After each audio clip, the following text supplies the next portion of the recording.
Education Center was 20 years ago, when I was a rookie teacher. And Dave and I both had a chance to take our HISD kids out there to Camp Olympia.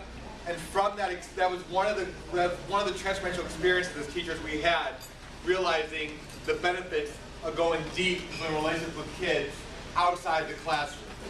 And from that, we started doing our own after-school program, and we started doing our own field trips. And from that, we started the Knowledge is Power program.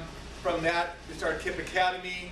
From that, we took kids camping in the national parks in southern Utah.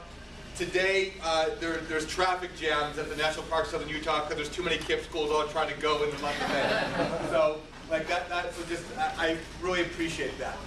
You know, what we're all trying to do here, and Steve touched on this, is like the challenges we're all trying to do of getting low-income kids to go to and through college. Today, 30% of all Americans have a college degree, which, by the way, we haven't gotten worse, we've flatlined. We've been that way for 50 years. And actually, if you look at people in the United States age 45 and above, at 30%, we lead the world by far, and 30% of our people having a college degree. The problem is if you look at people aged 25 to 43 or so, we are 16th in the world and dropping like a rock. So it's not necessarily that we're getting worse, it's that the rest of the world is starting to figure out how you educate more of the population, right, than we have figured out. And so if you start to look at, so how are we going to move the needle on 30%? So you want to unpack it by socioeconomic status. The top quartile income kids in this country, they graduate from college throughout the whole pipeline of 82%, including about 90% of the kids in the top quartile income go to college, and 90% of them graduate. So are there leaks in that pipeline? Yeah. Okay, those are only going to be marginal improvements. You compare that to the bottom quartile of income in this country, 8% of low-income kids graduate from college. 40% go, 8% graduate. The fact that only 40% go is a problem. The fact that 3/4 of all the low-income kids who even start college finish is a travesty. Right? So if we're really going to move the needle on that 30% in this country, that's what we got to focus on the low-income kids. I'm not talking about the rich to the rich, the poor to the poor, 82% to 8%. How about quartiles? These are tens of millions of kids in these quartiles. So when KIPP's been doing this now for 18 years. We've had 10 years of KIPPsters going to college, which means we've definitely had several groups all to have gone through college. And what we've seen is, our results are mixed. Here in Houston, we are at 43% of our kids tracking from 8th grade, old enough to have gone to and through college. 43% of our kids have a college degree. Another 16% are persistent. And we look at it one of two ways. I mean, we celebrate the fact that we're already 5 to 6 times the national average for low-income kids. And we're over 10 points higher than the national average for all the kids. We celebrate that. But we're still not up to 82%. And so we have an achievement gap, and we have to keep getting better. And so we dive in, and we think about what's preventing more and more of our kids, not just going to, but going through college. And there's some things that are directly in our wheelhouse to work on. There's the academic preparedness. Are they ready for college level work? There's financial issues. What are we doing on the front end to make sure they're competitive for the grants and scholarships and things like that to make it more affordable? What do we do to advocate on their behalf? There's college counseling component as well. What are we doing to make sure that we get the right match? The kids who should be going far away from school, far away from home to schools, don't stay close. The kids who should be staying close don't go far away.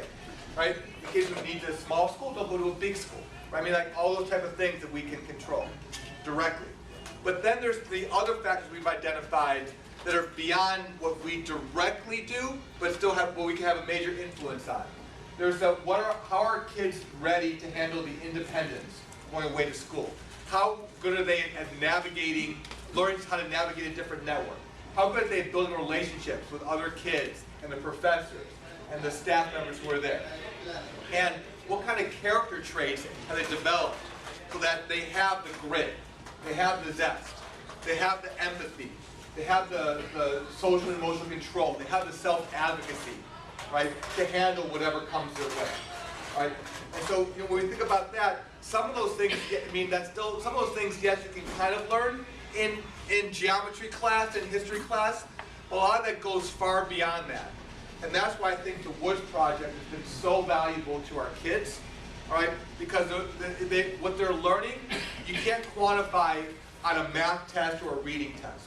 But you quantify it when at college graduation, you realize that what they had to do to graduate is far more than just simply how much science they had in their brain.